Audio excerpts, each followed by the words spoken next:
gymnastics broke my self-confidence because we had a trainer from Eastern Europe and she was super strict. She was threatening us to kill us, and she was beating us and stuff like this.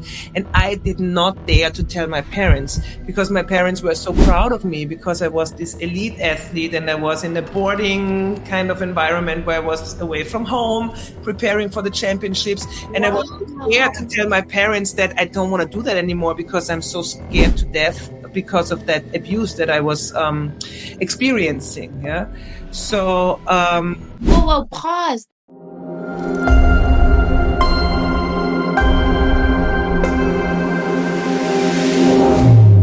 Welcome to the On Target for Success podcast with your host, Emmy. And our podcast, actually, it's already got me belly laughing because it is so fun. And it's about women, entrepreneurs, successful women who are just really leading the way about being on target, where they're so inspiring and so just yummy, amazing.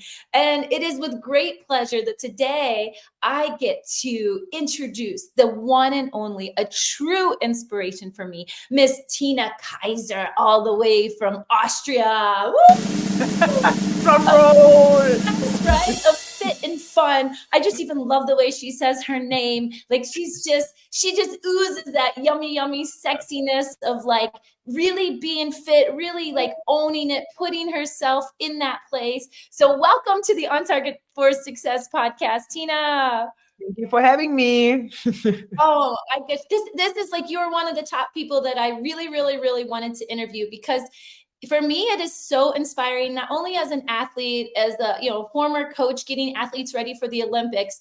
When you have somebody that walks their talk and they continue in that passion, like it is so rare and so exciting. So thank you. I know you're so busy, so really appreciate you taking this time. Absolutely. I want to know, like, if someone looks at you, they would think, man, that girl has it together. She's beautiful. She's confident. I mean, there's something about Tina when she walks into a room, she just owns the space just by being her. And when you're around her, you just like, I want to be better. She just oozes that. But coming to this space now, On Target for Success is about keeping it real.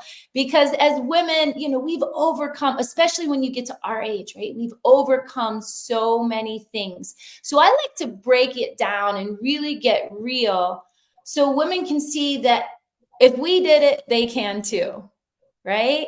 So let's go back a little bit. You were so cute. So you're like, ask me anything. So I love to play. I love how open and honest you are.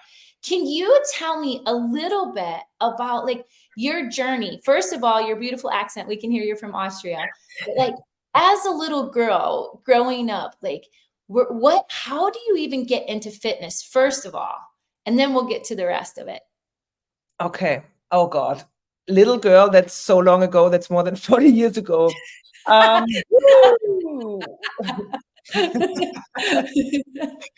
So, all right. You're 29 forever. So. Yeah. Again, when I was a little girl, my parents brought me to ballet because in Austria, that's what girls were doing. The boys were playing soccer. The girls would either dance or doing ballet and whatnot. So I came into my first ballet class and I was like, oh my God, this is so boring. What am I doing here? Then I was telling my parents that I'm bored. So my parents brought me to gymnastics, that Simone Biles gymnastics, which was way up my alley. But then I was scouted by, by like a little more professional trainer, and she wanted me to commit to like 3 evenings a week. And I was 7 years of age, and my parents said, no, it's three evenings a week. No, we don't want that, blah, blah, blah. So I was like, what am I doing? And then that's what my parents told me. I was watching rhythmic gymnastics on the TV, with the ribbons and the clubs and the balls and the ropes, the hoops. And I said to my mom, that's what I want. Even nobody in my family ever has done something like this. So my family is more like tennis players and skiers and stuff like this. So I became a rhythmic gymnast. And I was for Austrian standards, pretty successful. I was Austrian champion a couple of times. I competed at the World Championships when I was 14, so very, very young.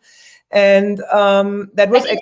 Wait, let me pause you there while you're there, because just working in like with Olympic athletes, like the pressure and the commitment that you have to have when you're that young. Like, was there something like, how did your parents prepare you for that?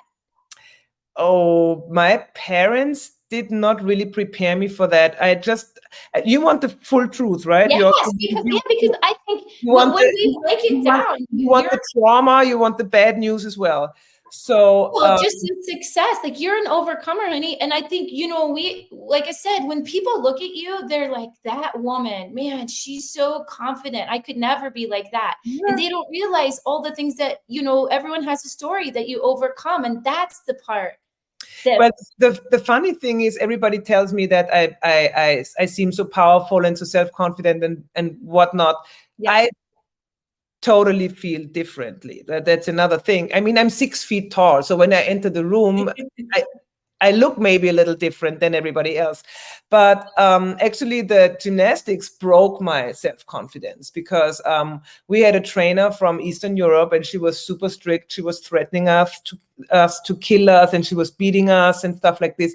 And I did not dare to tell my parents, because my parents were so proud of me, because I was this elite athlete, and I was in a boarding kind of environment where I was away from home, preparing for the championships.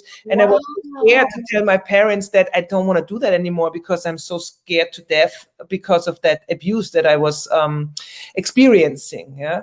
So whoa, pause. That's like huge, honey. That, because this happens a lot. And I think this is such an incredible message. Don't you wonder, like, how they get inside our heads to keep from the people, even though our parents always like condition us, like, you can tell us anything, we're here for you, we love you. And our poor parents think they're doing the best, giving us something that we want. And then we're trying to protect our parents because we know it would hurt them that we're hurt. Like, well, the parents are pushing and are supporting the positive behavior. So I give you an example. Every time when my parents had friends over, they were presenting their kids. I have a brother and myself, and I was always presented as the athlete. And my dad always told the friends how successful I am, and I had to perform a split or some stupid movement, and when you are little and that's what you learn. And I mean, my parents didn't mean any bad, never, ever, ever. Yeah? But that's what you want to satisfy your parents. You want to make your parents happy. Yeah. And wow, that's amazing right there. What would you tell women, mothers right now, that was there anything your parents could have noticed, maybe if you go back, that they could have seen a change in your character? Or is there some advice that you could give parents of young athletes? I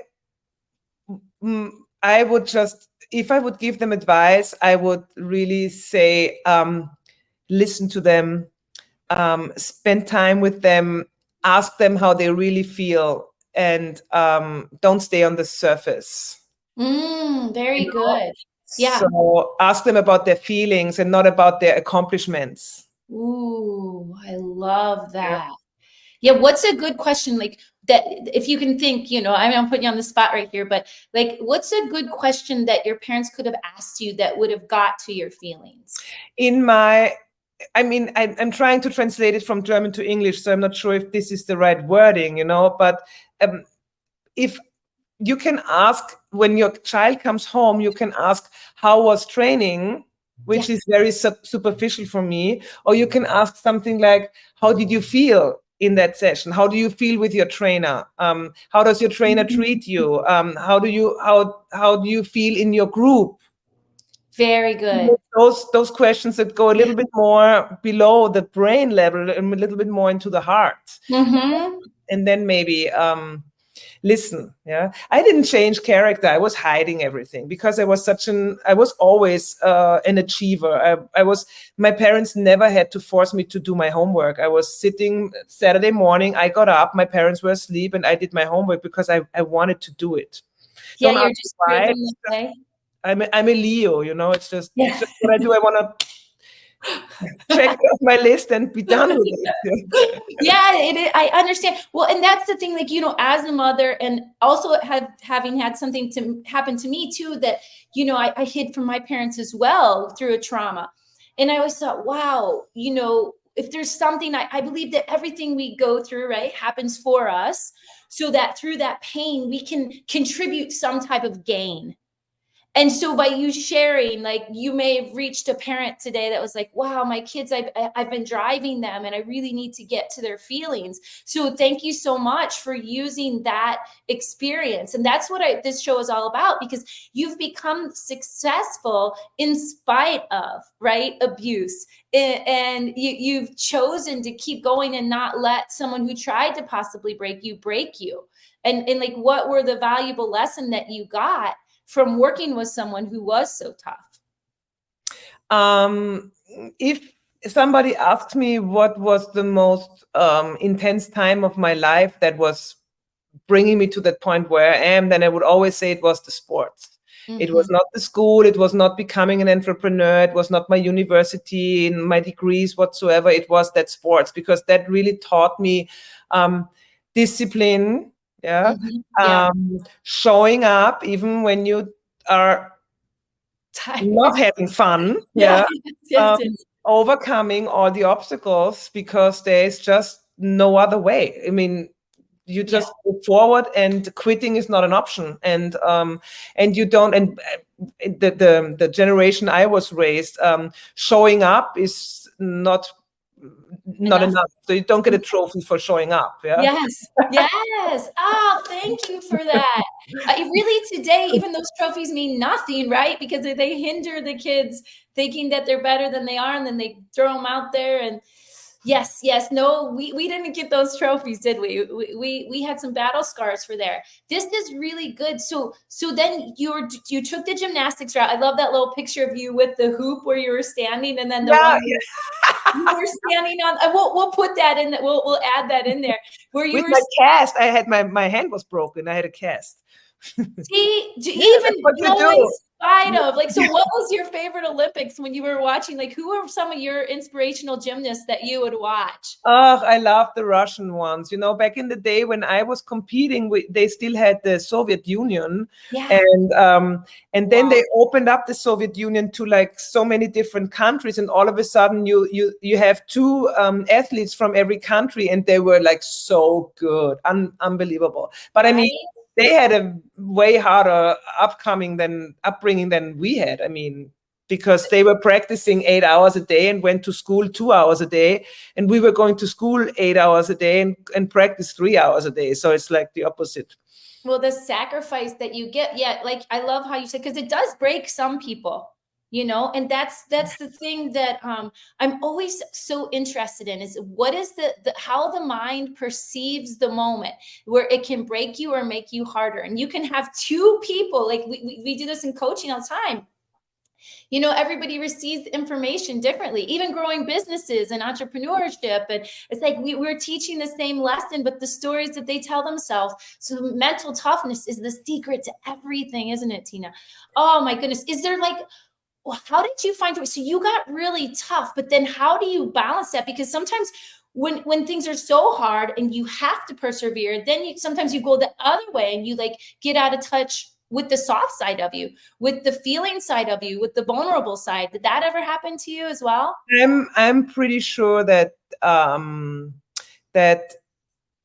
that can happen to me, and it happens to me as well, because when you get to know me, especially in my profession, people are very likely intimidated by me, because I'm tough, because that I have the work ethics that I want people work, and they are not, again, I don't tell them you do a good job only by showing up. I will tell them you do a good job when they did a good job, and I will tell them you suck when I see that they're not trying. So seriously,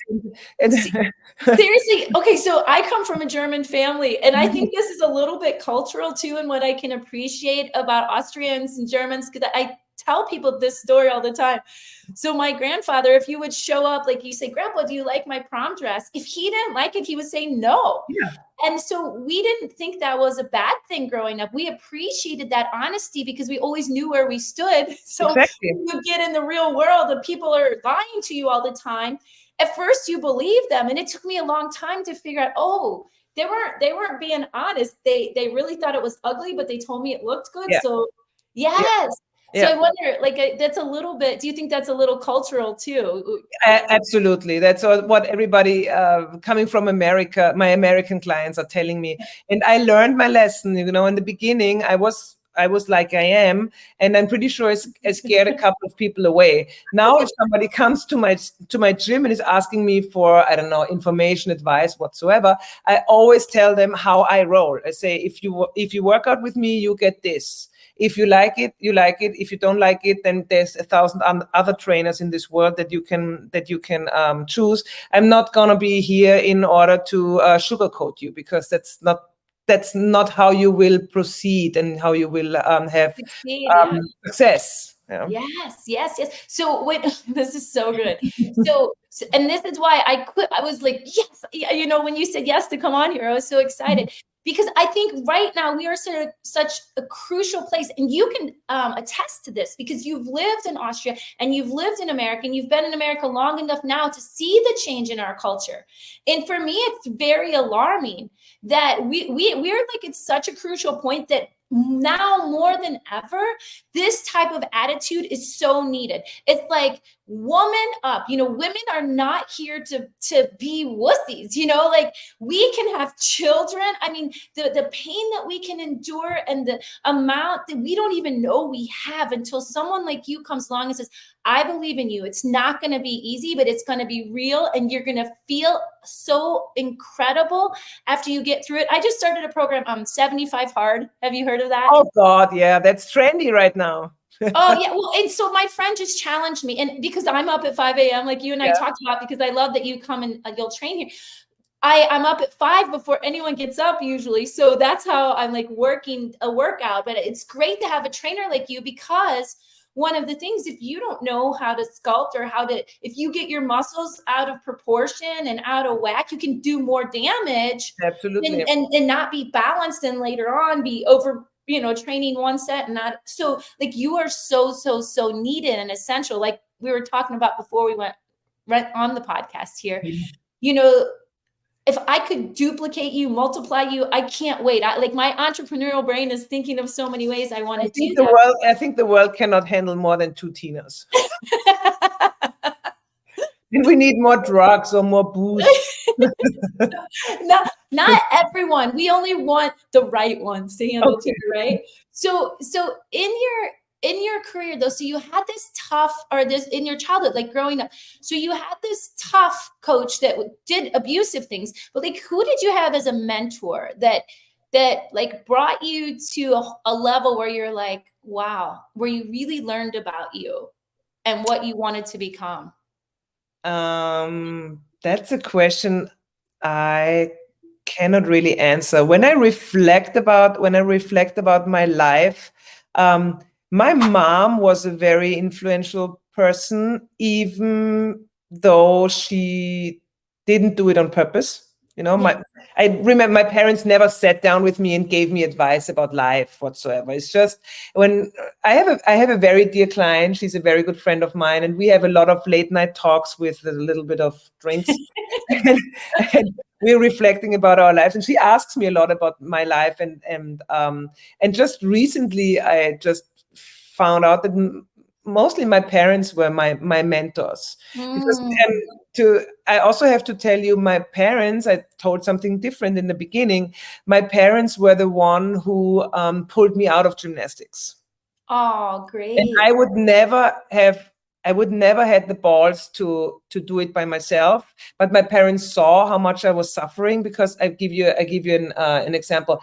In Austria, when you graduate, when you're 14 years old, what is Yeah, the middle school, and then you're going into high when you school. go from middle school to high school, most likely you go into a totally different school with totally different people, different subjects and whatnot. And my world championship was exactly in that time. So I missed school for 2.5 months.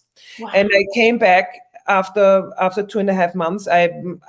I had to do the homework from the beginning. I was new. I got bullied, of course, because I looked like like an anorectic and everybody already had boobs and so people were making fun of me and stuff.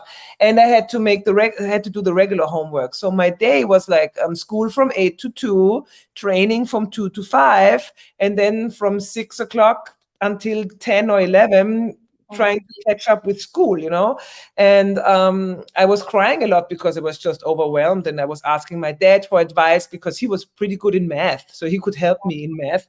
And then after a couple of months, my parents said, we have to change that.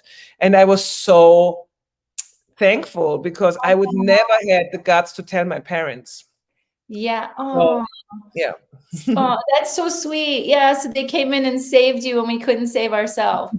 Like, exactly. That's so awesome that you had that. And that's what, again, like what I guess was asking earlier, our kids, sometimes it's so subtle, and that's really such a blessing that they could see that in you, and that they understood that quality of life was so important. And yeah, they were very perceptive. They were very perceptive, because sometimes with me, even I'm like, my kids tell me things that they did, like they tell me years later, right? And I'm like, how did I miss that? I need a good mom advice. So whenever I interview people like yourself that are, successful entrepreneurs, I'm like, what could I do? I'm still, they're in their 20s, and I'm still trying to be perceptive, and like, how can I guide my kids and help my kids, bring out the best in them. I really think as a parent, you don't want to see some things. And you're just overlooking them somehow on a subconscious way, because you want your kid to be like this. And then when your kids tell you later, which is actually a good sign, because it means that you have a great relationship to your kids. And then you're like, wow, how could I miss that? And maybe you missed it on purpose somehow. You know what I mean? Well, they always say like, they had different experiences than I did. My kids are more, I would say, different kind of confident than I was. And I'm like, you did what? How did I miss it? You did that at school? Oh my gosh. I thought you were this good. They're like, Mom, yeah, we had you snowed. I'm like, thank God all my prayers worked. They made it to their 20s. But still, they're like, well, then, okay, so you had this sports background, and then it's interesting because you decided to run with it and pursue that and a career in fitness. What did you go to college for? Well, I have a master's degree in psychology. Oh, very cool. So I was always a believer in the mind-body connection. Yes. And when I was in university, I was already living by myself. So I earned my money through group fitness lessons. I was teaching in 5 different gyms, and I was studying psychology. And when I graduated, I was in self-employed, not a psychologist, but I do seminars and trainings for companies and coaching for individuals, like everything that's connected with soft skills and with relationship and stuff like this. And I always had that group fitness gig on the side at night, because I believe I cannot do this without the other. And I remember I was an employee for 1.5 years, my first 1.5 years after I graduated. And my boss, training company, always told me, you cannot do that group fitness thing, because it's like you're the clown and you're the fool. You have to be taken seriously in your job as a psychologist. And I said, I don't know. It doesn't make sense to me. I have to do this and I have to do this. That's what makes me whole, Yes. Yeah. You can't have fun. That's why we're friends, right? Exactly. Fitness is fun. Even when you're tough, you can have fun, right? Oh, yeah. Like you play and you push each other and you have fun. And oh man, if I don't, I have this journal and I I put in there like I rank my day and like the different areas of my day. Did I have clarity? Did I have production and things like that? And one of the things that I put in there as a like a key indicator of a successful day, how many times did I belly laugh? F-U-N. Yes. And how many times did I belly laugh with my clients and like on the podcast or whatever? And how did you tell them off and decide that you were going to work for yourself only? Oh, the plan was in the beginning that I'm becoming self-employed, so that being an employee was only a transitional phase. But I always told him I'm not quitting that fitness job, because that's my regeneration as well. Because when I'm a psychologist and I have to be super smart and I have to listen to everybody and I have to give great advice 8 hours a day, and then I can yell at people and they pay me for getting yelled at. I mean, that's heaven, you know. So what do you do, Tina? I get paid to yell at people. Yeah. Exactly. If you want to, yeah, exactly. I'm born on the same day like Arnold Schwarzenegger. So are you serious?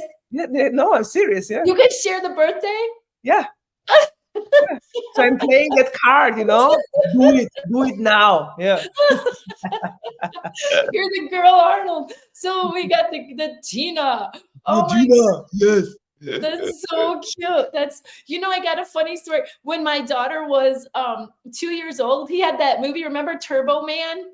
Yeah. I don't know. It was a kid's movie. And we were at an archery tournament in Ohio, and they were having like the fitness, like state fitness championships or something like. So he was there like promoting fitness. Oh. And I was like watching my archers, and all of a sudden I had, 3 little babies, and all of a sudden I look down and Mary's running down the hall, and she runs and grabs him, like got through all his security guards and everything. And I see Arnold Schwarzenegger lifting up my daughter and her going, Turbo Man. And all the newspapers clapped, clipping her and him. So there are all these pictures of Arnold holding Mary, like little child runs through for Turbo. And he played along and he was embracing her, right? Yes, that's what I like about him a lot. Yeah. Mm-hmm. Yeah, you guys have that fun, jovial spirit. It's like, it doesn't matter how old we get, staying 29, it's still fun. And you've got the intelligence that you understand the value of fun. And like, how did you balance that? Like when you were in school, like if somebody would have met you in high school, how would they describe you?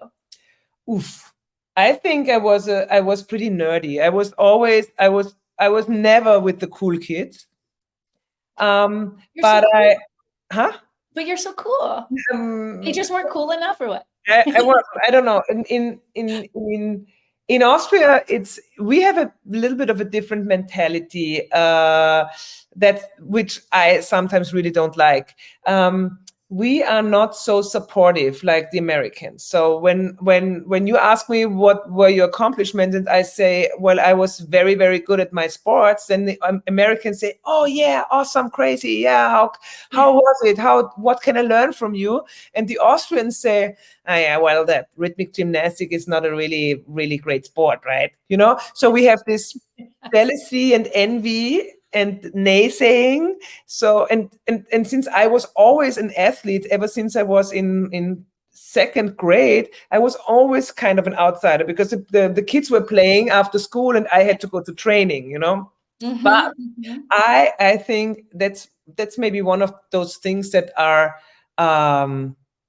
that make me unique. I always found that cool to be uncool. Yes.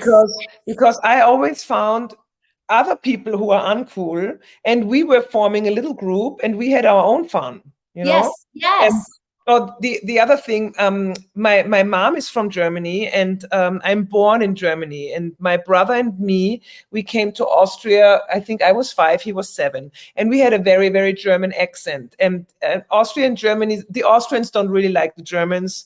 Yeah. The Germans don't care, because the Austrians are only 8 million and the Germans are 80 million. So they're like, what the hell? This little appendix, what do they want from us? But the Austrians are like, Germans, yeah? So when you come to an Austrian school with a German accent, you get bullied. Wow. Bullied, yeah. And my brother was suffering in his school. Aww. And I had another German, and we both got bullied. And I just found it so cool to have a German accent together with this other guy who was actually pretty handsome, I have to say. So I always found being different or being maybe not good enough compared to the normal levels, what is normal, is kind of cool. So maybe that's one of the things that make me Wow. So like if you were going to create that as a tagline, it will be something like, it's cool to be uncool. Yeah. Okay. Well, it's cool to be different, And Yeah. I mean, I remember I was in a school with a lot of wealthy kids, and I come from a regular middle class family, so there was always this: what brands are you wearing, And of course, I also wanted these brands because, yeah. And my parents said, no, you don't need that. You get the fake brand or whatsoever. And I was mad, but I didn't suffer from it. You know what I mean? I said, okay, then I'm wearing the fake brand. What the hell? What shall I do? Yeah. So I never identified myself with that peer pressure and that I want to go with the cool kids. I'm just my own individual personality, and yeah, that's it. But I was not aware of it back then, of course. But now when I think about it, I think that's some of the things that are making me maybe what I am now. What a gift. What a gift that you could, you studied psychology and me as hypnosis, like that you could reframe that that's what I'm saying. We can teach the same people the same thing. The greatest gift that we can do is help them to reframe the meaning of the things. Exactly. So you can use it to propel you instead of block you. So what I always say in my trainings, in my seminars as well, a coin always has three sides. One upside, one downside, and the funny side. The small side of the coin, when you put a coin like this, the edges. It's the funny side. So you can interpret things always in at least 2 or 3 different directions. And you can always take something light and something fun and something positive out of a negative experience. Absolutely. I was wondering, like, when you're coming into the community, because like, then how do you transition? You go through college, you get your psychology degree, you're teaching there. How the heck do you end up in America? Like, what's the story to get you on That's in our area of all? That has a little bit to do with romance. Ooh, so my love is in the air. I love. My husband used to play American football. Okay. In Austria. Austrians actually are very good American football players. And he played cornerback, so he was defense. And he was always into America, coming from that sport and, liking the country and whatnot. And when I met him, he already had a vacation house in Cape Coral. Oh, wow. One of these many Austrians and Germans who have a vacation rental. So I touched down the first time here, 2007, and both of us, we really like it. So we like the atmosphere, we like the swing. I like this American way where people are nice and you can stand in line at Publix and people are wishing you a nice day or commenting on your shirt or whatsoever without being like, what? Yeah. I know. That's so true. When I was in Germany, I remember like there was like just bread and they were like fighting over getting like buns back, and I didn't know what to do at first. Like everyone's they don't realize how aggressive they are. Like they don't mean to be. It's just like exactly. Cutting the line, being mad at each other. And I don't know, when I was back in Austria, I had a really sweet waitress and she had freckles on her nose, but with a makeup or with a kajal. And I said, oh my God, your freckles look so amazing. And she looked at me like she has seen a ghost because nobody ever tells her that, Aww, so this is what I like about America. So, however, back to the story. And we spent, since both of us are self-employed and we don't have kids, we stayed a little longer and then I was thinking, well, I would like to live here. And what can I do? And America has something like a so-called investor's visa. That means I have to open a business or I have to buy an existing business and I have to have American employees and I have to have a thriving business. But with my psychological background, I couldn't really have a business because it's a one-woman show. I have maybe an office, but I cannot make an investment. So I said, well, then I do the fitness and I rent a place, make a fitness studio, and then this is my my investment. So I went with that, even though it's not the money-making way. but it soothes my soul. Yeah. And it's so unique. And I can't wait to talk about that because I've never been in a gym like yours. Ever. And I've been in a lot of gyms around the world because that's one thing I like to do. Like, that's kind of fun for me, is work out in different places and even with different trainers or different equipment and things like that. And it's so interesting, the different theories and approaches to fitness around the world. Right. And, but yours was so cool and so creative, and the vibe is so incredible when you come in there. Like, it's funny, but it is. You feel like, let's get down to business. It's like that kind of, because your commitment to your clients is so strong. Yeah. And that's something that's so different. You approach them as if it's like your gold medal or something, right? And I like, if you ask me what makes me unique somehow, and if I have new people on the phone calling me about information about the gym, I always say, and my gym is very small. I cannot teach more than 15 people at the same time, and I chose that on purpose because I want to deliver quality and not quantity. I know everybody's weaknesses and strengths.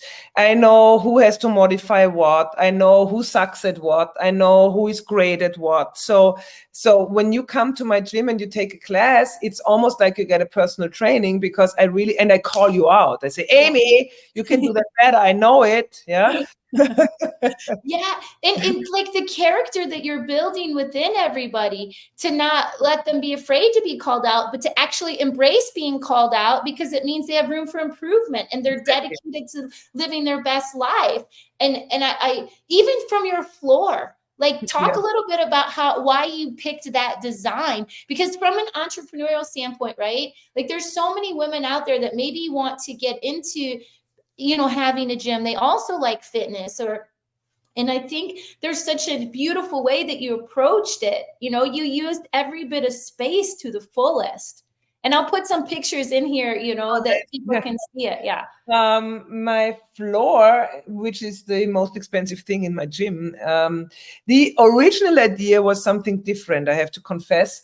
The original idea was to have this floor. My floor is like, it's called a functional training floor. It has numbers, it has squares, it has lines, it has ladders, it has, what else does it have? It has like compasses, where I can create a boot camp where you can make it playful, and I also offer my classes to kids and adults. So if a kid can behave for 1 hour and can follow instructions, they are more than welcome to work out with us, even though the parent is not with them. Sometimes I really accept kids.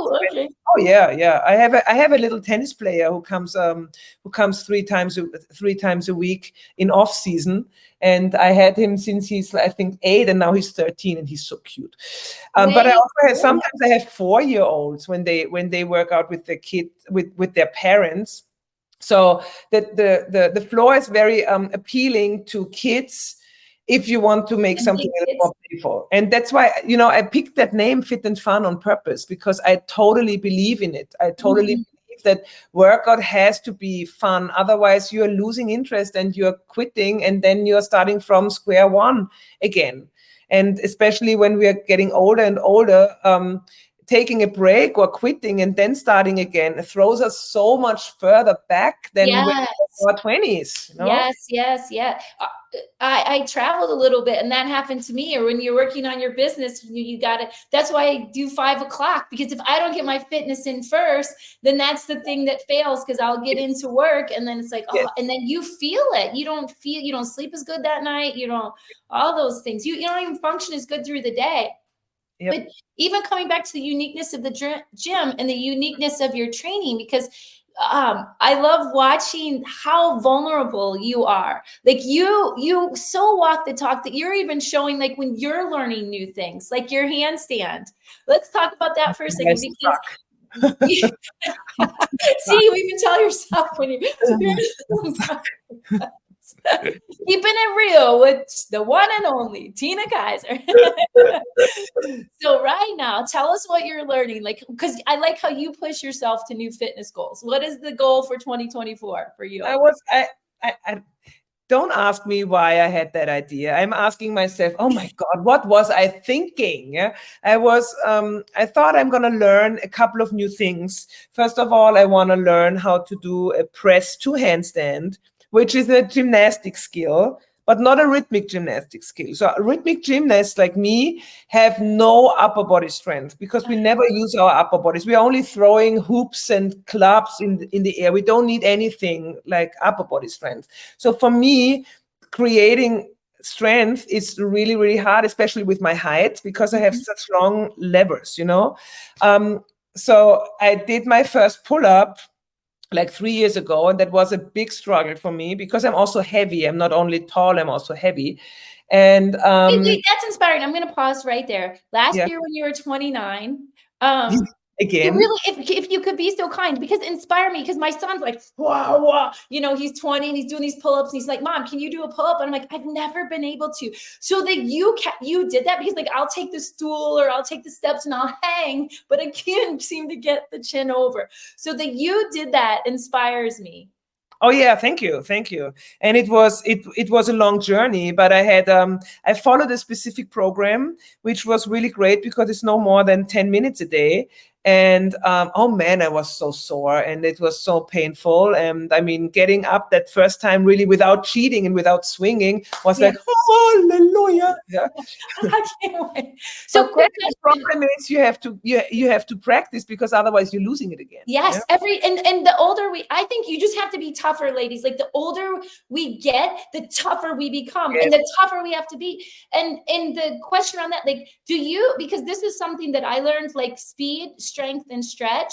So I always have like those two, like if I'm doing cardio, like how can I try to go a little faster, you know? And then if I have speed, strength, so your weights, are you increasing? And then stretching, because talk a little bit, especially in gymnastics, I always tell people like to avoid injury, stretch. Do you have some kind of like thing you could tell us about the secrets to stretching? Enjoy the pain. Well, I'm so proud that I finally have built like a little bit of a community of people who really get the importance of stretching. Most of my clients are doing, okay, I stretch, and then they're holding a stretch for 2 seconds and then they think they're done, you know. A real stretch has to be 1 minute to 2 minutes. Oh, I didn't know that. Because otherwise your body is not really realizing or recognizing it, your brain. Yeah. I have one special stretch class that I really enjoy and my people really enjoy, where I stretch them. You know? I would love that. I touch them and I push them down, and I don't care, because being a rhythmic gymnast, my trainer was sitting on me and she was like 200 pounds, you know. And then you yell, and then she starts counting 199. Wow. Wow. We don't know how much we can do, right? Like you showed. Yeah. I did splits at the first time in my life. I could never. And I set that goal, like you're doing your handstand goal, right? And I remember, okay, what's my stretch goal going to be for this year? And I wanted to do splits. I thought, if this old lady, so 45, I remember my butt touching the mat the first time. I was like, we can learn these new things. And so you can. And there's no age limit. There's no age limit. I just have my oldest client is 84. And I love it. And I have a 77-year-old who just started working out. She said, all I did in my life was walking. And now I have osteoporosis and osteopenia. And my doctor told me I have to work out with weights, and said, yes, that's what you need to do. You have to work with resistance. Especially in our age, cardio is great, but cardio is not the solution to the problem if you want to age healthy. It's it's building up the muscles, and it's the flexibility, because the flexibility is helping you to create a bigger range of motion for your exercises. And it's also helping you, if you fall, if you trip, to not injure yourself. And muscles are just keeping your bones healthy. Yeah. And it looks great. You look hot. You look hot. But it looks really hot too when I saw in that picture where you could lift your foot up above your head like that. Well, That was hot.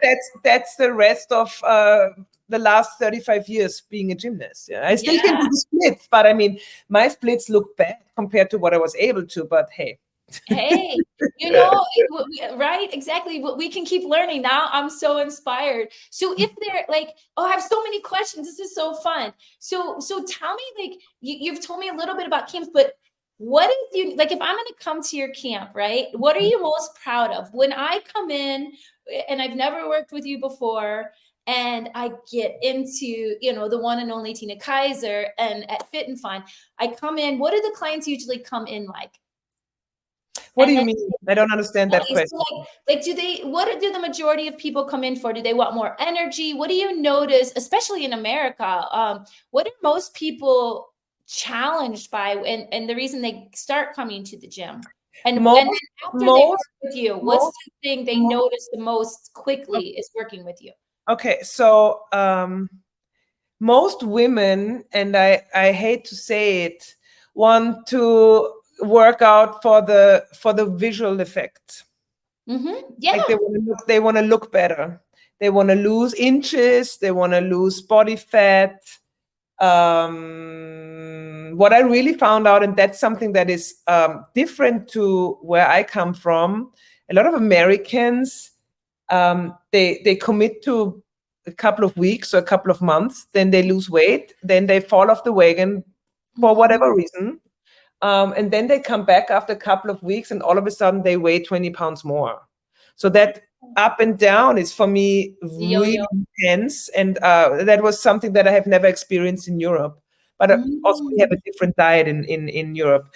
So most of the women are coming for toning and for losing weight. And most of the women who are coming to me are already a little older. That's our audience. Like, well, most of the women, like on my course, it's 40 and up. I teach women how to become. So it's really cool that's inspiring for me.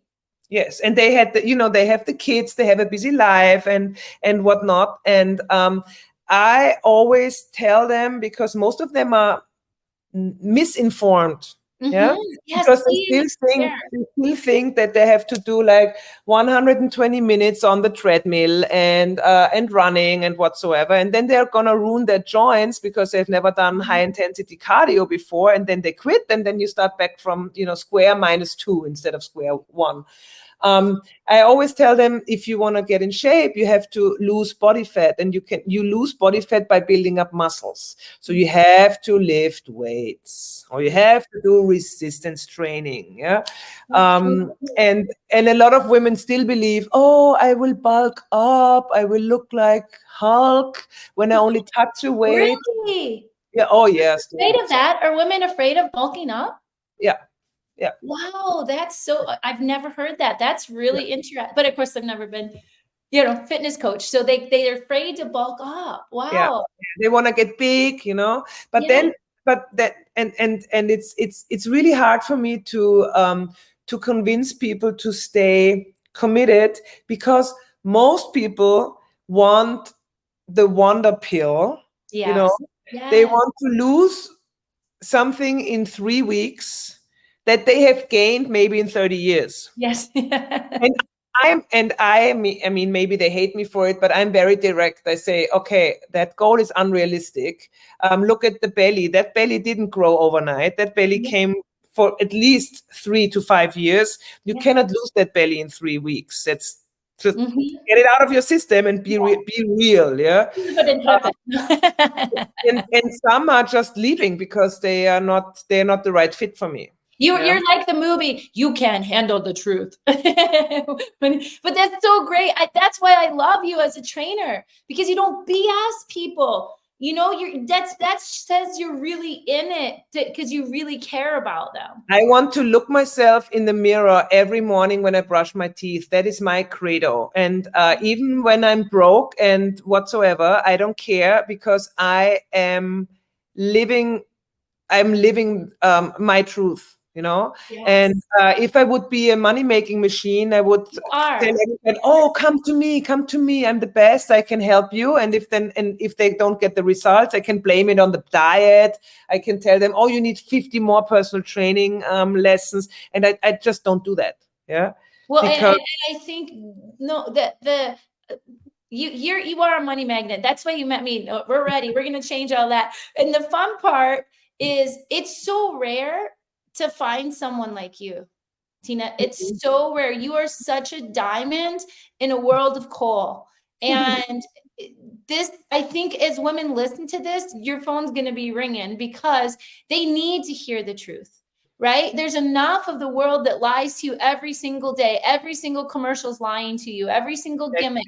And to find someone like you, if they can't recognize that that's what they really need, they're more lost than they even realize. And I'm just gonna just praying for them, because that to develop that discipline, right? To develop that truth. It's the same thing when we teach our business classes, right? It's not for everyone. You're creating a community of change makers. You're creating leaders. You're creating what is really needed. And the foundation of even, like, I love how you're doing this, because Mother Teresa said, right? You have to get it right in yourself.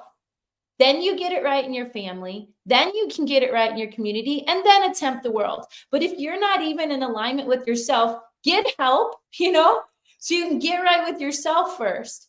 And the beauty of what you're doing is holding people to a standard that they can be proud of in themselves. Maybe they've never been proud of themselves before. Mm-hmm. Yeah, true. And I'm keeping them accountable. So if I see somebody for 1 week doesn't show up at the gym, I'm texting them. So what's going on? I miss you. Where are you? Yeah. Yes. Tell me. Yeah. I want to know that much. Who cares that much? And then your camps. Okay, I want to. There's so much. I want more time. I want more time with you. So in the camps, and what's different? Like when you have your fitness camp, like what's your favorite thing about what you do with your clients? Like what charges you in the morning when you get up? I love the energy of teaching a group. Because my clients, if you come to my gym and you have you attend a class where everybody knows each other, then you feel like, oh God, I don't belong here. But my people are so welcoming and so nice, and they integrate you immediately. So we are making fun of each other. If I yell at my guy named Pete, he yells back at me. So I said, well, if I can make fun of you, you can make fun of me. So we really have a lot of fun while working out. And that energy that I get from a group is like super, super, super nice. I also like the personal trainings, but the group fitness is still another kind of energy. Charging. Yeah. And I never thought that this would be the things that I get up in the morning for, because I had a totally different mindset. When I opened my gym, I thought I'm going to work with sports people, with athletes, with young people, with like fit people. But Cape Coral is different. Most people are a little older. A lot of them already have issues. Some are totally out of shape. And my gym is not like the super cheap gym like a Planet Fitness where you can work out for $10. I charge a little more, and people have to appreciate what I charge in order to what can I say? In order to attend my classes.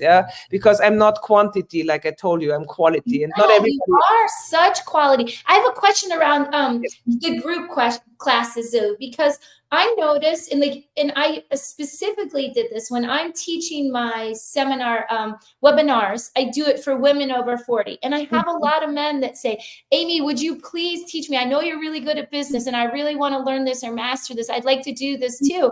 And I noticed though the chemistry or the dynamic changes if I have men and women in the same room or in the same course, or there's it, and it's kind of funny. Like I think about going back to high school, like when they had the girls' schools and the boys' schools, and there is a difference. So how do you maintain? And I'm sure you're just a natural at it, But do you notice the difference? Are women more hesitant to come in if there's guys in a group class?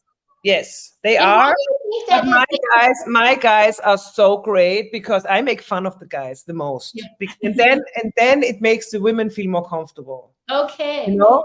And they are such good sports. They are taking it and they are laughing with me. And and they are really, really gentle and nice. And What advice could you give a woman who's listening to this? Maybe she's not from here, where she couldn't come to your gym, but what advice would you give a woman who wants to join a class, but she's afraid because there's guys in there? Like she maybe has body issues or something. What would you tell her to talk herself out of that or get her in the state to go get it done? I always tell, and I never distinguish between the genders. If somebody has body issues, I always That's tell great. people who are feeling like I feel inconfident, uncomfortable, whatsoever. I said, don't worry, nobody's going to look at you. They are so busy with themselves, huffing and puffing and executing the exercise. They don't have time to look at something else than themselves. Don't worry. Yeah. And yes. don't stand in the back, come in the front where you're close to me. I can help you, but don't worry, nobody's looking at you, because first of all, my guys are not the kind of peepers, because they don't play games anymore. They're older. I mean, seriously, they're into themselves. They've got it figured out. They're gentlemen. Yeah. And I mean, and I know that too, like traveling around the world, there's a different vibe too in how men and women interact with each other. And for me, that's why I like having the girls in the class, because it's like having a bunch of girlfriends just goofing off. I just love having my girlfriends around. And so as a female fitness trainer, I'm going to bounce now a little bit. And you're a business owner, right? That's a lot to juggle, because you're not just coaching, you're handling the whole business too. What type of inspiration can you share based off overcoming challenges? Because I'm sure there's some challenges that you've had to overcome learning the business end of it.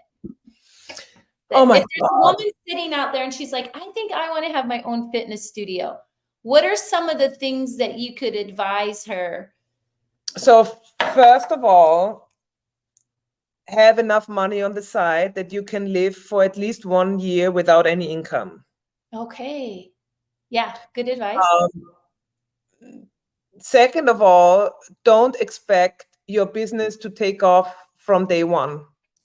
Yeah, I remember I was, when I came here, I thought I did everything right. The first thing I did, I was joining the Chamber of Commerce, because businesses are supporting businesses, and I had my ribbon cutting, and I think I was the only business here who really had the ribbon cutting on the very first day of operation. Most of because I thought that's a ribbon cutting. A ribbon cutting is like so you just didn't know, So, and I had like 50 people and everybody, oh, you're awesome, la, la, la, la, la, la, la. The next day I was standing in my gym and nobody showed up. And I was, oh, damn, what the hell? Yeah. And so you have to be patient. And I think a lot of people, maybe especially women, I wouldn't say that, again, I don't distinguish between genders, but what I learned and what I have also seen in my coachings that I do with other people, most people give up too early. Yes. Yes. There is something in project management, there's a rule to success, and they said a big goal, a big vision needs at least 1,000 days. And so if you give up before that, you might have given up too early. 1,000 days. That's going to be my little thing here. 1,000 days. And what did you do? Like, how did you show up? Like, how did you mentally prepare every day to grow this business? Like, what did you tell yourself? The good thing is I had my husband. My husband used to have a little boutique for men's clothes. And he told me, Tina, you know how many days I was standing from 8 to 5 in that boutique, and I had not a single guest coming, even if my business was already running for 5 years. So you will have those days. Aww. That's totally normal. So he was giving me those experiences because I never had my own business. I was self-employed, but I was not an entrepreneur. That for me, that's a very, very big difference. Yeah. Right. And I love that you did the visualization, though. I love that you you know, could see them coming, even if they weren't there and you kept that attitude. Yeah. I used to stare at my appointment book. I used to be like, exactly. there's going to be a 6-week waiting list to get in to see me. Yeah, you have to have an idea of what you want to achieve, and that idea has to be like at least 70% positive. I'm not a fan of people who are only motivating themselves through success, because you also have to have in mind, what if something bad happens? I think you have to play both sides somehow, you know. You have to plan a little bit. You have to be realistic as well. Yeah. So that's very Austrian. That's very, very European too. Be more, because there is a difference culturally a little bit there too. When I'm coaching, like with American, because I always say we can't be too flu. You have to, you know, like you have to keep your feet on the ground. No, Hans Glück in die Luft. No, we have to keep our feet on the ground. Yes, you have to take predictive risks, right? Yeah, and exactly. I mean, what I also mean with that is, if I have a success road in mind and I have a specific goal at the end of that road, and for some reasons I don't reach that goal, then I always have to have like a plan B. I always should know, what am I doing if I don't reach that goal? Because I think a lot of people who are only aiming towards that goal and then something happens and they don't reach it, then they are falling into kind of depression, because they're not programmed. What was your plan B though with your fitness? Because I'm a little bit different there, so that's interesting. I want to hear your perspective. Well, I always with my gym, I always said, well, what I can do is I can just not lay down my business, but apply for different fitness studios and just work as a group fitness and as a personal trainer there. I don't have any responsibility anymore. I can come and go whenever I want. Yeah, I can try to become a business trainer here in Southwest Florida. I did that though, and I failed because there's no business here that I can acquire, no big companies that have management levels and whatnot, and I can always go back to Austria. So I always had my security of your clients. I always had my Austrian clients, where I was traveling back and forth and conducted seminars and trainings over there, because I thought, when it doesn't turn out, I have to go back, and I don't want to start from zero over there one more time. You know, that would be the third time. I see what you're saying. I don't know that. So you were transitioning, you were building from a smart place. You didn't just give up everything and follow some dream that you weren't yet prepared for. You were saving, you were planning, and you were, I got you. But you didn't ever say like, I'm going to fail at this. You know, you were saying, I'm going to be prepared for this more. Well, yes. Well, I have to say, in the beginning, I thought it would be way easier than it turned out to be. So the honeymoon phase. Yes. I think most entrepreneurs go, like you said, the 1,000 days, right? Yeah. And then I tried to advertise all different ways, and everything failed. So for me here in the Cape, the only advertising that works is the word of mouth. Okay. And how do you ask people for referrals? How do you encourage your people to recommend you? Do you ask them to do it, or they do it naturally? Like, how would you train somebody? Some I directly ask. I do that too little, I have to say. I have to train that more. I have to be more conscious about it.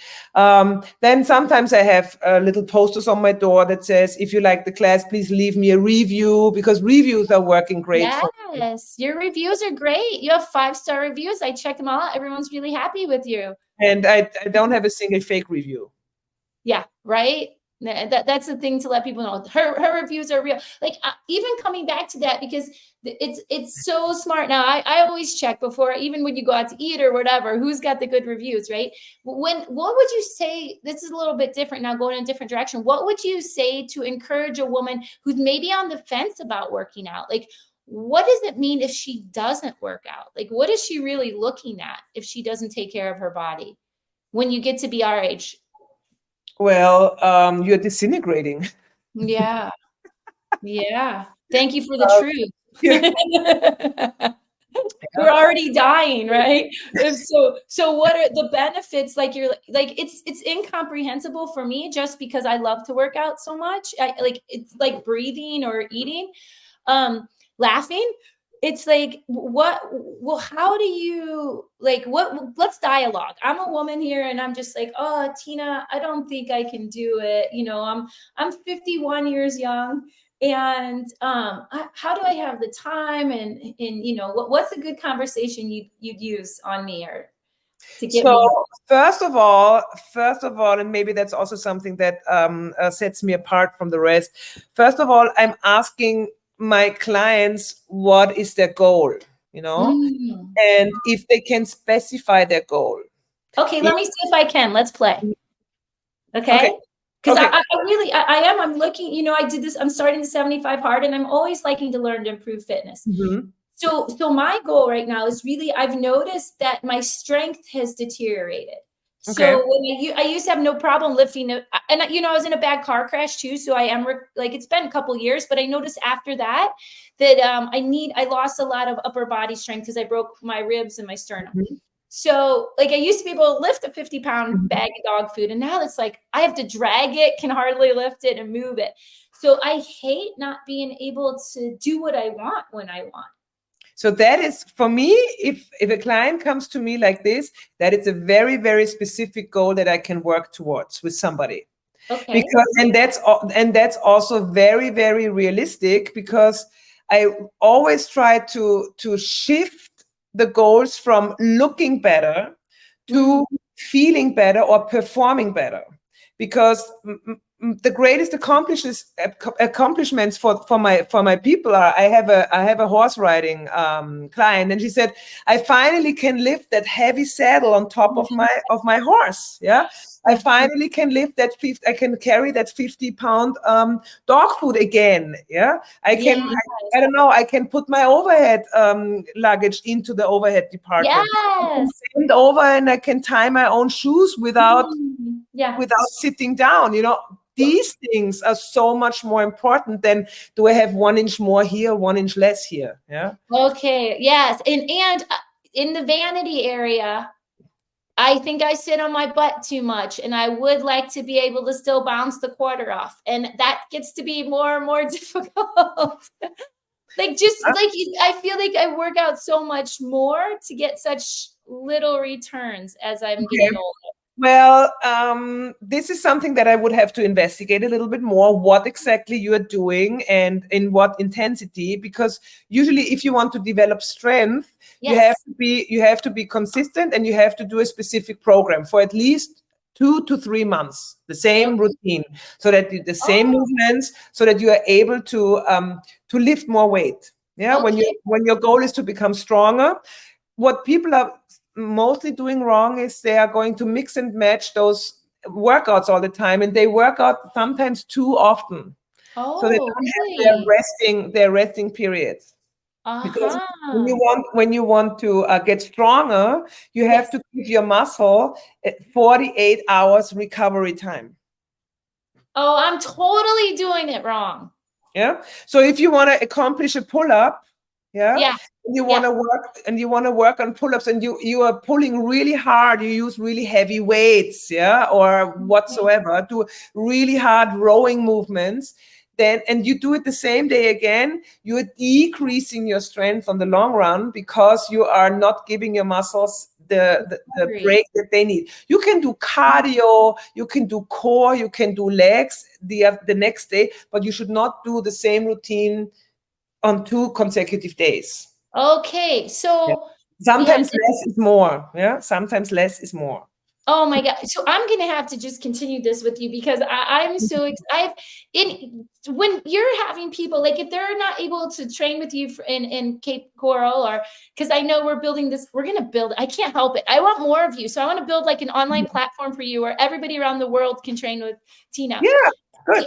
And I want to build that. Like, that's my intention. Like I see you, I already see the app, I see everything, because you're so rare. Everyone, I'm just telling you, if you have any brain in your head, you want to train with this woman, because she tells you the truth.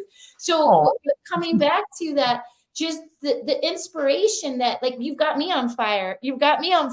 So how do you, like, I know you're out supporting the community, you're out networking. We got to ask for referrals more. We've got to leverage you, because you're one person. So, as you're inspiring women, like, how can you get them to get off their butt? They're disintegrating. That's what I took away. They're disintegrating and they can't wait. But okay, this is what I'm asking. I squirreled for a moment because I get so excited. When I work out, like, what is the amount of time? Because I think there's a misconception that working out means, because everybody says I don't have time. How much time to get fit do you really need a day? 20 minutes. Fair, but like, say 20 my body type. I'm 20 saying 20 minutes? Yeah. Get out. Yeah. From working out and stretching? No. Okay. Including stretching. Well, again, depends on the goals. But for example, I have classes in the morning that are called Strong in 30. Okay. And this is a 25-minute routine. It's Okay. a high intensity interval training or a heavy weightlifting training. And this is usually enough because you want to push yourself. Yes. And then you want to get it over with. Yeah. Yes. I always hear from my fitness trainer colleagues who are working at those big gyms that they are teaching 3 classes, which is their job. And then they have women doing all 3 classes. But they are doing those 3 classes only half-ass because they're not going all out. So you rather want to have a short period of time going all out and then do whatever you want with the rest of your day than having like a 90-minute training sessions and drawn out, blah, blah, blah. Yes, okay. Exactly. So, well, there's this growing trend now, like towards holistic health and wellness, and like, how does fit and fun blend into that? Like, do you guys also have like a dietitian that you work with? Do you have like, how important is food and all of that into your training? You're asking the wrong person, but I'm going to answer you again. No, I want you to, Tina, because everybody's pushing an agenda. You're getting my truth, okay? Yes, so if you walk into my gym, you have my big sign, and when I opened up my gym 7.5 years ago, it says holistic group fitness. Yeah. So I was always having this holistic thought, because I can do. It sounds so stupid what I'm saying right now, yeah. But I can teach everything because I'm, first of all, pretty good at my job. Second of all, I just have a natural talent to teach from Zumba to, I don't know, any kind of aerobics, yeah. But the most important things are, like you said, strength, endurance, and flexibility. And this is the holistic approach that I offer at the gym. You will always find strength classes, mobility classes, yoga classes, stretching classes, high intensity interval trainings. Yeah. The psychological work is included in membership because I'm manipulating my people, brainwashing them in a good way, getting the negative. Telling you suck so that you come again. And I have. And of course, if somebody needs like mental advice, I mean, I can do that, but nobody really needs it because most of my people use the gym as their mental sanctuary. I love that. Me time, that's my me time, and I can be myself, and I don't need makeup to show up. Yeah, I don't have mirrors in my gym because I don't want anyone to look at themselves while they're working out and feeling bad about themselves, because that's what women usually do. They look at themselves and they're like, I don't like what I see. Yeah? And the man is standing in front of the mirror and wants to make love to himself, even though you know what I'm saying?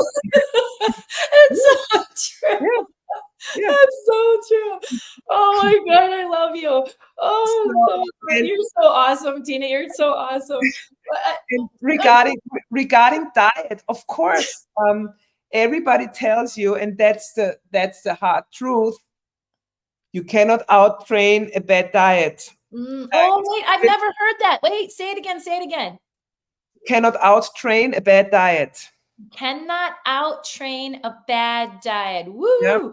I think I'm the only gold nuggets here. Well, I think I'm the only living exemption of the rule because my diet sucks. Yeah, that's also one of the reasons why I never give nutritional advice. Oh, I can tell you that's everything. you're constantly improving on. Well, I can tell you everything in theory because I know it. That's kind of my knowledge. But I cannot tell you to not eat this, and then I go directly to Taco Bell and have like 3 burritos. Yeah. Because I want to be real, you know. I Yes. have a super, super, super good trainer. I have a 4 or 5 different trainers, and I'm so blessed that I have people who commit, people who are having the same work ethic than I do, because it's so hard to find good people nowadays. I'm really blessed. And I have one of my trainers. She's in her 50s. She looks amazing. She has less wrinkles than I have. I hate her. And she's specialized in nutrition, and she gives nutritional advice, especially for women perimenopause and menopause. And whenever somebody has a nutritional problem, I say, please talk to Linda.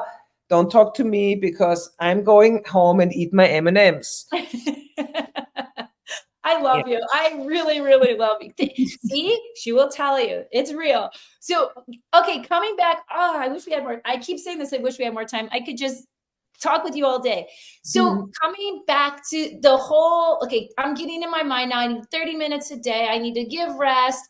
And it's okay to have M&Ms once in a while. And you give us grace. And what are your future goals for Fit and Fun? Are there any exciting like plans or programs that you're excited to launch about on the horizon?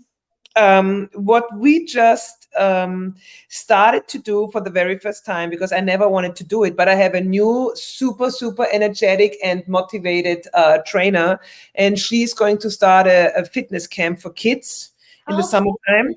Yeah. So this is going to start in June. We're trying it out in the July. Sorry, we're trying it out in the month of July. It's going to be twice a week, and it's going to be for kids from 6 to 10 years old. This is interesting because we always had PE when we were growing up. So we would go outside like 3 times a day. The kids hardly even get to go outside now. And if they're not very... One of our punchlines is that they have less screen time at home if they come to home. Right. And so do the parents have to stay there with them, or is it kind of a drop-off thing? So it's a drop-off. Yeah, I mean, what I learned here in America, and again, it's different than where I come from, because where I come from, there's public transportation, and I used to go everywhere at the age of 6 with the bus and the tram and whatnot. Wow. So my parents were always independent and were not like driving taxis. We want to give the parents a break so that they can do their errands or their work or their resting period. But we cannot entertain a kid an entire day, because I cannot work out with a kid for 8 hours. Yeah. They have their little bodies. Okay, so that's cool. So you're excited. Fit and Fun is going to have kids camps now. And then where do you see fitness evolving in the next few years? Because it seems like things kind of change, and there's trends, and your prediction, and Tina Kaiser, the one, the only fit. you know what I would love to see, and I hope that it goes that way, because on my Instagram and on my Facebook, if you click on a specific video, you get all the reels that are in that same area. And all these fitness influencers are getting so fancy, and you have to do this exercise and this exercise and this equipment and that equipment. And I really would like to see a trend where it goes back to basics. Yes, I would love that too, because I'm getting ready to go in my VW. I want to take it cross country. And the one thing that I'm thinking of is I'm so used to going to the gym in the morning, like, what am I going to do for exercise? Like, I need those basics that I can be fit anywhere. I can have fitness and fun anywhere. And like, I noticed like even the bands, like, would I even need bands? I'm like, people used to get these amazing workouts without the stretch bands or without the things. So I agree with you. Yeah. If I think about it, you inspire me to think in different directions. What I have the feeling is that, since with all that social media and everything that we are confronted with, our attention span is so short, and our patience is so short. I always have the feeling that people want to do new movements all the time, and I have to come up with a new routine because people are getting bored. Yeah. But I know. But if I'm looking at it from a professional level, that's not how you get your results. You get your results with consistency and with doing the same thing. Mastering the mundane. Yes. Yes. I just talked about that Monday, and I love that you're saying that, because how do you keep the mundane fun? How do you keep the consistency fun? Like, is there something that you tell yourself that's like, consistency is queen, or like, do you have a little saying or anything? I need little sayings sometimes. Not regarding consistency, but I have a saying that I love to use in two different directions. It's a Chinese phrase. It says, every person is taking care of their hair every day. Why don't you take care of your body every day? You know, or your heart every day. You're brushing your hair every day, so why don't you take care of your body, or why don't you take care of your heart every day? It has to become like a natural routine, like brushing your teeth or brushing your hair.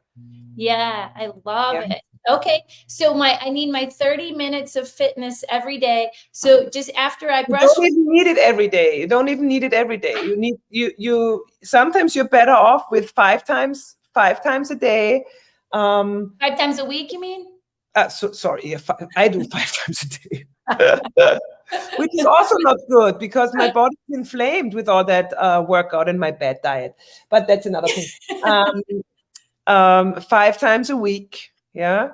And sometimes it's better to not do Monday through Friday and then Saturday, Sunday you are going crazy with whatsoever. Sometimes it's good to have like Monday through Wednesday, and then Thursday you take one day off, then you do Friday, Saturday, and then you take Sunday off. So you don't have 2 weeks next to each other, only 2 days, only 1 day in between. Yeah.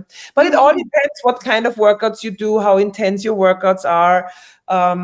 But for consistency, when we talk about consistency, you should do the same exact routine. And I'm talking about strength training at least twice a week. Okay.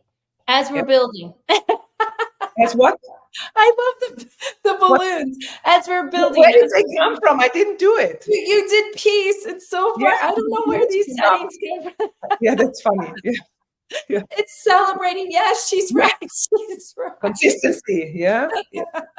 At least twice a week. Yeah? Okay. That's why I'm offering a program. It's called Hot Iron. This is the name of a German body pump class. Yeah. In America, people are teaching body pump. The European version is called Hot Iron.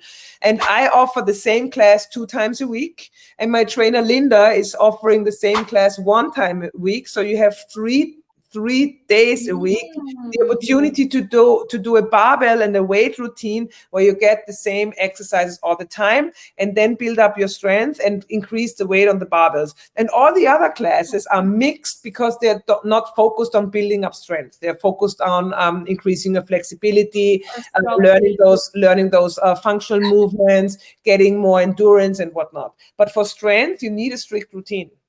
Yeah. Okay. I can't wait to work with you. I'm going to have to seriously want to do the video about it. So we're coming to the end of our time here. I know you've got other commitments. I have 2 more questions. Okay. What is, because I believe the quality of your life is determined by the quality of your questions. Okay. So what is a question that someone in the past asked you that changed your life?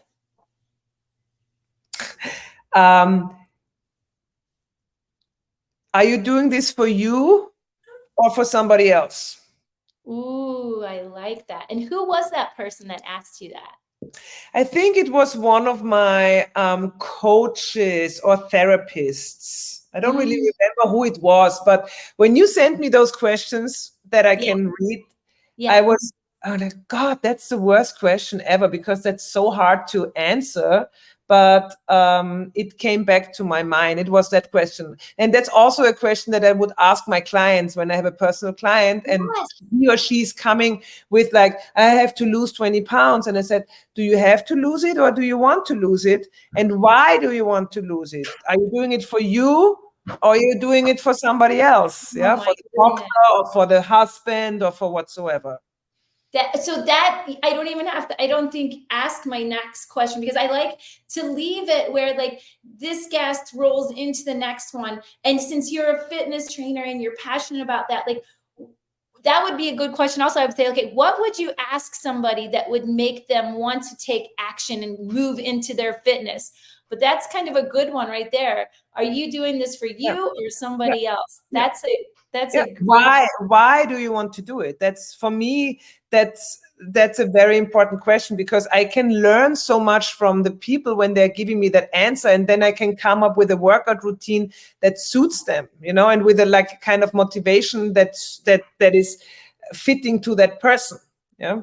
Well, and when we're trying to get someone to take action, I'm just thinking about with exercise, like why wouldn't they want to exercise? What are their biggest fears? I think their biggest fears are failing, making a fool of themselves.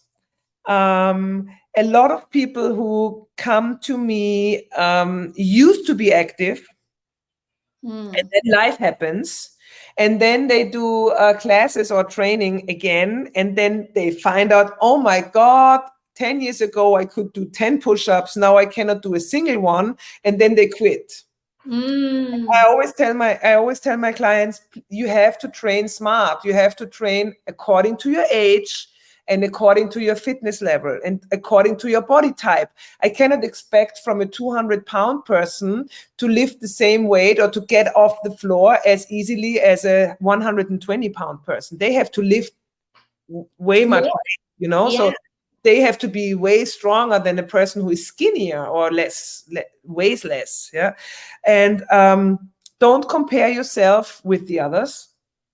Good advice. And don't compare yourself with what you were able to do 30 years ago.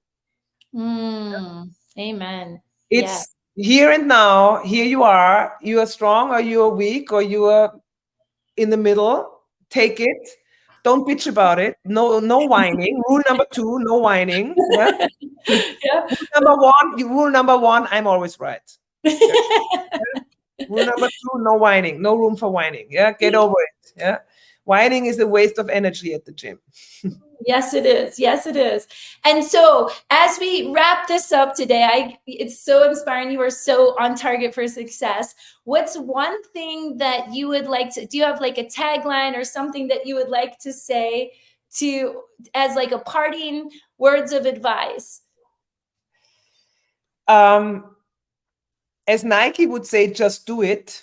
Yeah. And as I would say, do the first step. Take some kind of action, whatever it is. Yeah.